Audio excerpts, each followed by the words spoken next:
Donc, bon, effectivement, quand on monte sur la fiche pour aussi rebondir sur une remarque de Magali, on a mis une utopie. Non, c'est parce qu'utopie, dans son sens, ça veut dire que c'est nulle part. Et nous, on veut dire non, ce n'est pas nulle part. Il y a bien des choses qui existent. Et ça existe ici, sur cette terre, effectivement. On n'est pas en train de rêver à des choses qui sont là. Et sur la question de la discussion, voilà, je partage en fait qu'il y en a assez de devoir constamment justifier de qui on est. Et nous, on est sur la question d'un droit. On est sur la question d'universalité. Pour des tas de raisons. À la fois parce que c'est nécessaire, parce que la situation est nécessaire, parce qu'il y a le coût de la non-gratuité, parce que moi je veux bien qu'on avance tout ce qu'on veut, mais sauf que où on va en continuant comme ça? Dans quel monde on va en continuant comme ça? Et quel est le coût de ce monde dans lequel on va? Donc ça, c'est bien une question politique. Et sur la question des slogans, et je le dis, c'est un terme que j'ai très peu apprécié, la question du slogan, parce que c'est péjoratif par rapport aux échanges qu'il y a ici, par rapport à toute l'énergie qu'on a mis, et par rapport à ce que doit être une bataille d'idées. Et je considère qu'aujourd'hui, on doit réhabiliter la bataille d'idées. On doit réhabiliter la bataille d'idées parce qu'on ne peut pas opposer des slogans à un prétendu pragmatisme, parce que derrière tout pragmatisme, il y a des choix politiques. Et ces choix politiques, il faut les spécifier. Enfin, je fais quand même mon intervention, on va appeler Michel qui veut, c'est que, bon, on entend les impôts et tout ça, mais enfin, les impôts, c'est pas un gros mot. C'est dans la déclaration des droits de l'homme de 89. C'est contribuer à la hauteur, une juste contribution en fonction des moyens. Quand même.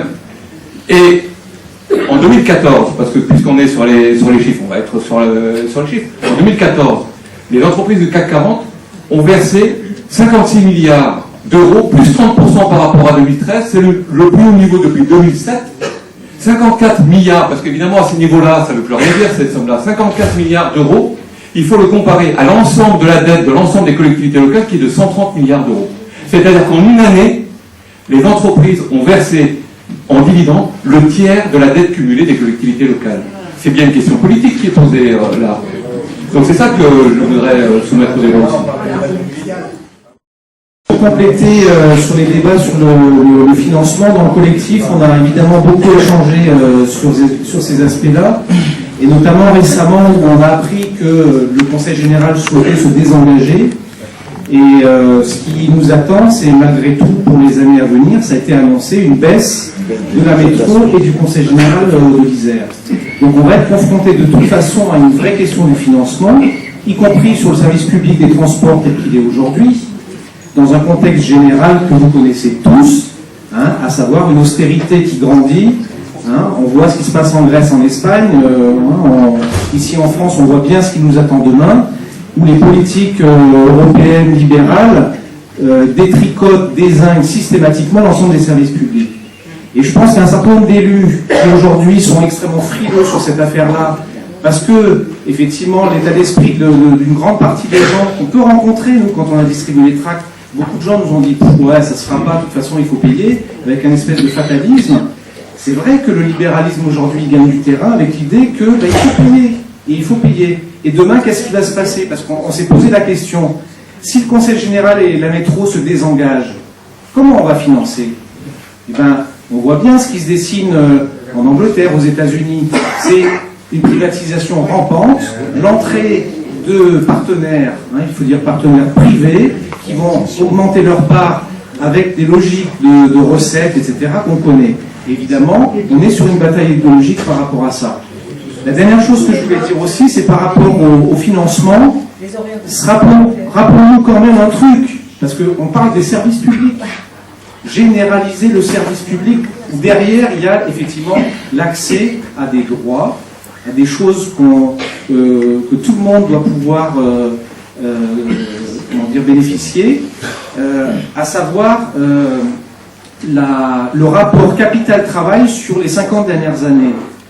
On le voit, je veux dire, ça c'est quelque chose que tout le monde sait. 60-40, c'était les pourcentages à peu près qui ont été complètement inversés.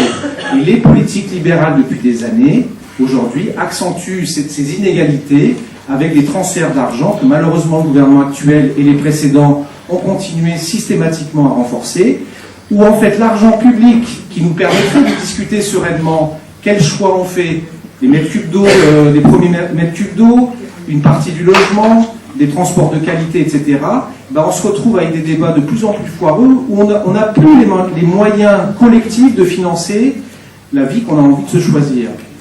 Je prends un exemple, le groupe Total, qui fait en moyenne chaque année entre 5 et 15 milliards d'euros de bénéfices nets non imposés, société du CAC 40, sur les bagnoles. Est-ce que, sur le débat politique général, là je m'adresse aussi aux élus, est-ce que ce ne serait pas notre devoir de re-questionner cet argent-là qui devrait être taxé à 80%, voire à 100%, pour financer les transports qu'on aimerait gratuits, pour sortir du tout voiture, du tout camion, vers des modes qui respectent l'environnement. Un mot que Marie n'a peut-être pas assez souligné dans son introduction, c'est que cette année, on va beaucoup parler du réchauffement climatique.